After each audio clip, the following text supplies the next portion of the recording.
Good afternoon, Council. This is Judge Horan. We're on the record in Reliz Technology, case 26-10371.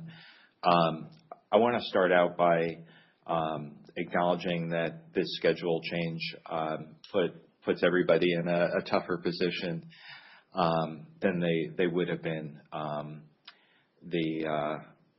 Frankly, I had a death in the family, and I've got to travel today, and I know that the interim order was going to expire, so I thought it important that I not leave before doing this hearing. So I apologize particularly to those who might not have read the ECF notifications until this morning and saw that there was a change in the schedule. So with that, I'll stop apologizing and turn it over to debtors.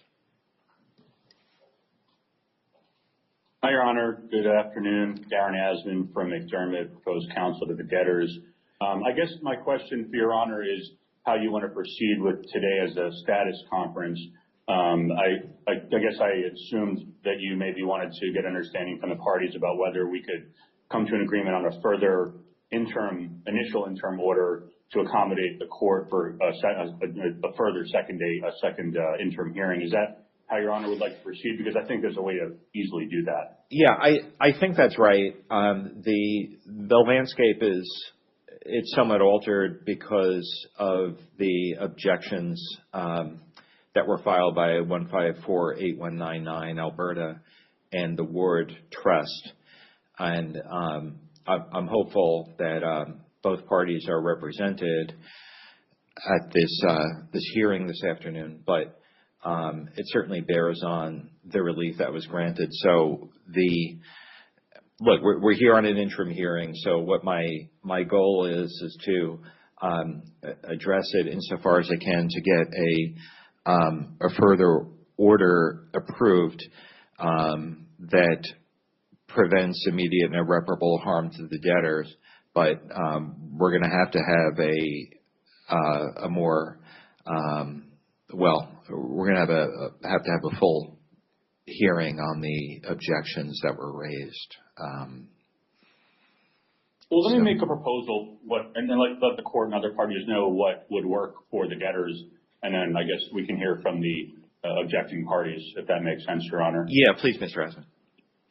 Sure. So as you noted, the order expires on its own terms tomorrow. So obviously, the first thing we need is whenever the second interim hearing is scheduled, the current order or a revised form of that would need to carry through to that hearing. And I guess it'd be good to hear from Your Honor at some point what dates work for Your Honor. We can certainly accommodate pretty much anything.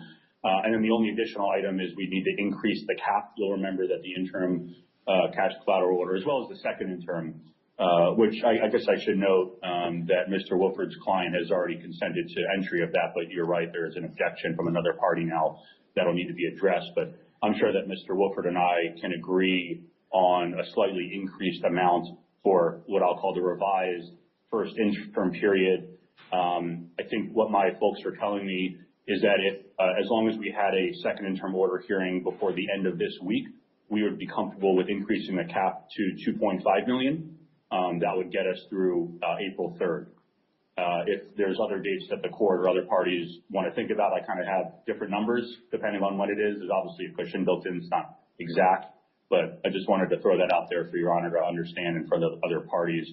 But we would be fine with carrying the first interim order with the slightly increased cap to 2.5 through the end of this week, as well as obviously pushing out the expiration of the first interim order. Okay, I appreciate that. Let me hear from Mr. Gellert. Mr. Gellert, good morning, or good afternoon, I should say. Ronald Gellert for 1548199 in Alberta. Also here with my co-counsel Thomas Patterson and Alyssa Kyriakos. Your Honor, we are certainly not trying to be in any way preventing the debtor from having use of cash collateral. Obviously, our objection was limited for that purpose, and we're amenable certainly to a further interim order. One thought we had was to take an interim order through to the 16th when we have a bunch of other things teed up and have it all heard at the same time. And I'm sure we could work with the debtors in terms of making sure that that gets to the point where they have enough cash available to get to that hurdle. Okay. That would also work, Your Honor, obviously, and would be preferable. Okay, Mr. Husband. How about the ward trust?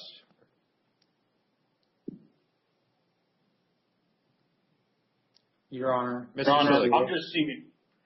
Oh, good, Ethan, you were able to get on. I was just about to say that Mr. Sulik had emailed me saying he didn't have the video link, but I'm glad you were able to get on.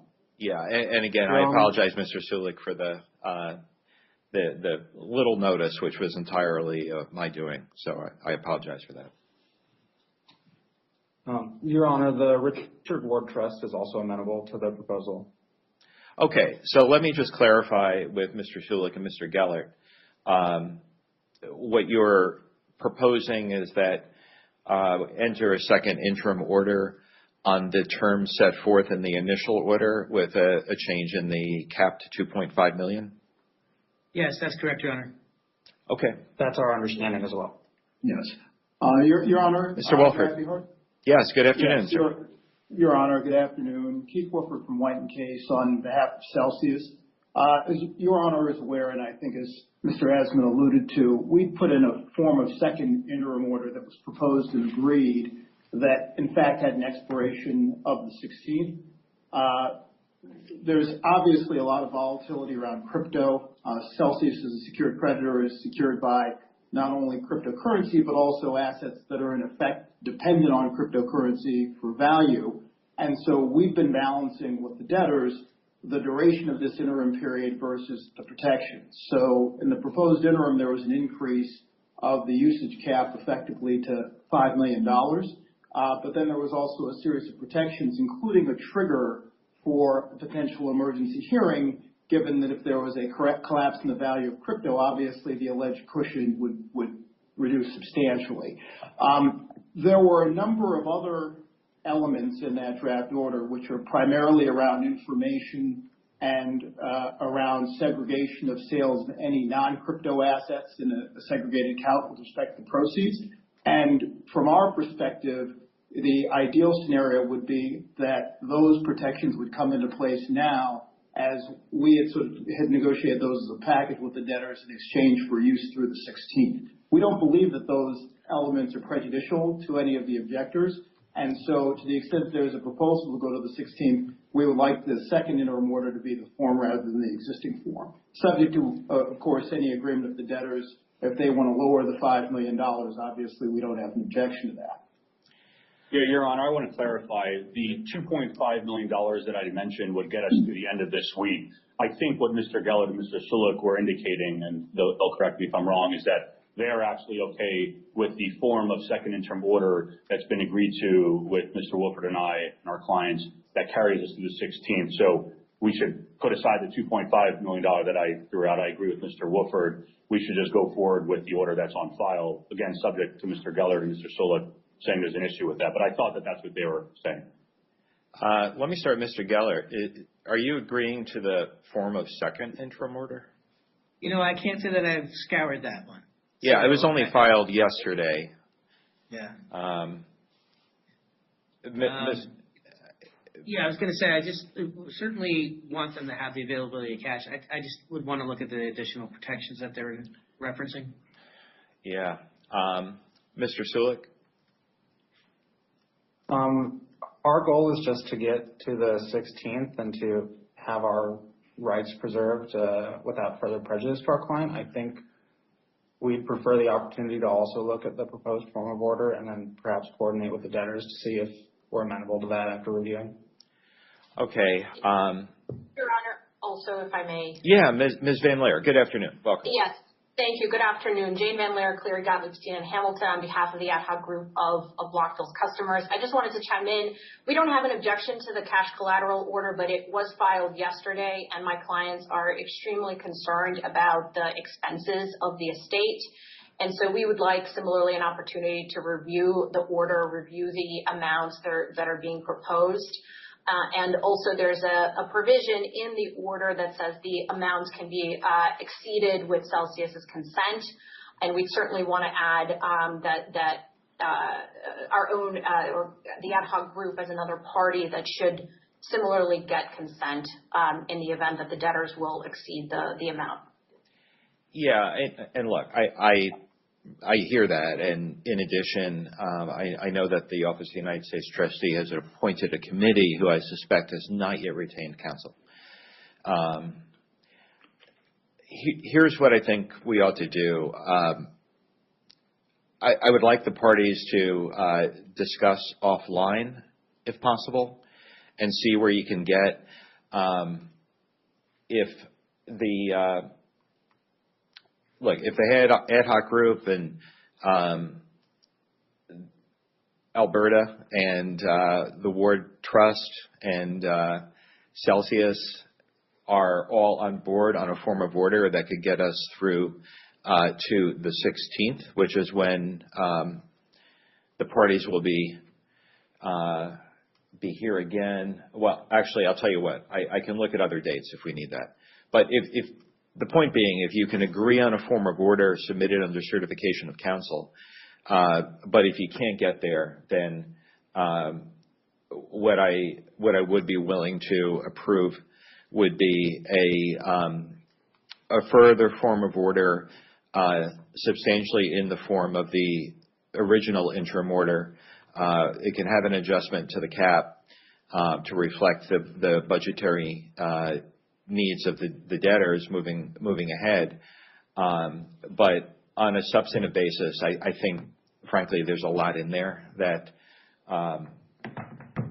the parties probably want to have a chance not only to review but to discuss with their clients and get proper direction before agreeing to it. And